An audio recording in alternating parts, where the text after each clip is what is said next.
এই কিছুদিন আগে আমাকে একজন অমুসলিম যুবক হিন্দু ভাই ফোন করেছিল, যদিও সে মনে হয় আমার জলসা শুনে। সে আমাকে বলছে আপনার কাছে কিছু জানার ছিল আমার। আমি বলো আমরা তো জানাবার লেগেই আছি। কি সম্পর্কে জানবে? বললে আমার অন্য কোথাও আপত্তি নেই, আপনারা গায়ের দুধ পান করেন। আমি বললাম আমি তো 1 লিটার করে দুধ খাই আমার শ্বশুর ঘর গেলে। বললে গায়ের দুধ খান, গাইটাকে আবার জবাহ করে আপনারা তার মাংসটা খান। আমাকে কি যুক্তি দিচ্ছে জানেন? আপনি মায়ের দুধ খেয়েছেন? আমি বললাম হ্যাঁ, ছোটবেলায় আফকোর্স খেয়েছি।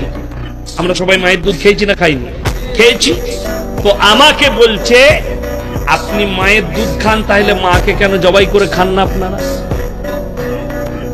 আমি বলি যুক্তিটা ঠিকই আছে, কিন্তু আমার উত্তর নিতে পারবে না। বলে কেন? আমার উত্তর ইনজেকশনের মতো, বলে দিলেই গাল দিবে তুমি, নাহলে কেটে পালাবে। বুঝে বলুন, তুমি যে বললে আপনারা গায়ের দুধ খান, গায়কে জবাহ করে খান, মায়ের দুধ খান, মাকে কেন খান না?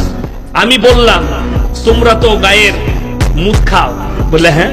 গোবর খাও? হ্যাঁ। আমি তাহলে মায়ের গু আর মুখ খানে খাই না?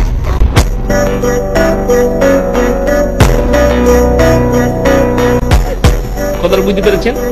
তখন কিন্তু সে মা বোন তুলে গাল দিয়ে ফোন কেটে বেরিয়ে গেল।